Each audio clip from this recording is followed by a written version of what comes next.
তোমার আর কোনো রক্ষা নাই। ব্রেকিং নিউজ, এই মাত্র পাওয়া খবর, ইরানের পাশে দাঁড়ালো বাংলাদেশ। বিশেষজ্ঞরা বলছেন বাংলাদেশের একটি মিসাইল নীতি নিয়মের একটি বিসি উড়ে দিতে সক্ষম।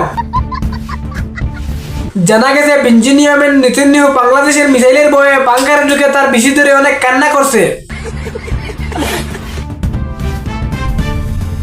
আরো একটি বড় খবর, জানা গেছে বেঞ্জিনিয়ামের নেতানিয়াহু ডোনাল্ড ট্রাম্পকে ফোন দিয়ে বলেছে আপনি আমাকে বাঁচান, তা না হলে তারা কলা গাছের মিসাইল দিয়ে আমার বিটি দুটা উড়িয়ে দিবে। এই মিসাইলের বিশেষজ্ঞরা বলছেন আমরা ডোনাল্ড ট্রাম্পকেও ছাড় দিব না। এই মাত্র পাওয়া সবচেয়ে বড় খবর, তারা এটাও বলেছে যদিও তারা মিসাইলটা ছেড়ে দেয়, ডোনাল্ড ট্রাম্পের যতক্ষণ বিন্দে না লাগছে ততক্ষণ মিসাইলটা থামবে না। তাহারা মিসাইলের নাম দিয়েছে A-15 গুহা মিসাইল। তারা এটাও বলেছে এই মিসাইল যদি কারো গুহায় লাগে তাহলে গুহা ফেটে কত বিক্ষত করে দিতে সক্ষম। বাংলাদেশি মিসাইলের ভয়ে কাঁপছে আমেরিকা এবং ইসরায়েল। বাংলাদেশ আরো দাবি করছে বিসি মিসাইল, গুহা মিসাইল এছাড়া আরো প্রযুক্তির মিসাইল রয়েছে আমাদের কাছে।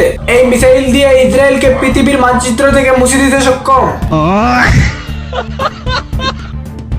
আরো একটি বড় খবর, কিং জং উন বলেছেন এই মিসাইল যদি আমাদের হাতে থাকতো তাহলে কবেই না ডোনাল্ড ট্রাম্পের গুহা ফেটে দিতাম, ইসরায়েল বেঞ্জামিন নেতানিয়াহু বিসি উড়িয়ে দিতাম। আরো একটি বড় খবর, জানা গেছে বাংলাদেশের মিসাইলের ভান্ডার থেকে ভারতের নরেন্দ্র মোদীর এক সপ্তাহ ধরে হাগু বন্ধ হয়ে আছে। জানা গেছে এক সপ্তাহ ধরে হাগু না হওয়ায় তিনি চলে গেছে ডক্টর জনি সিং এর কাছে। ডক্টর জনি সিং এ বলেছে তোমার কোনো ওষুধে কাম হবে না, তোমার পিছনে দিতে হবে বাংলাদেশি A-15 গুহা মিসাইল।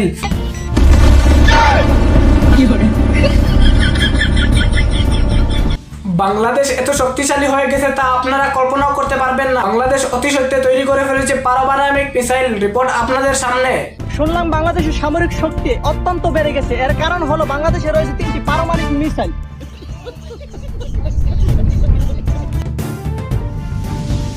এই মিসাইলের বিশেষজ্ঞদের কাছে আমরা জানবো এই মিসাইল তৈরি করতে কি কি উপাদান লাগছে। এই মিসাইল তৈরি হয়েছে 2 কেজি সিমেন্ট, 10 বস্তা বালু সহ 3 বস্তা কয়লা দিয়ে। তো গাইস, পুরোপুরি ভিডিওটা দেখার জন্য আপনাদেরকে অনেক অনেক ধন্যবাদ। আর ভিডিওটা যদি একটু হলেও ভালো লাগে তাহলে একটা লাইক করে চ্যানেলটাকে অবশ্যই সাবস্ক্রাইব করে রাখবেন। ধন্যবাদ।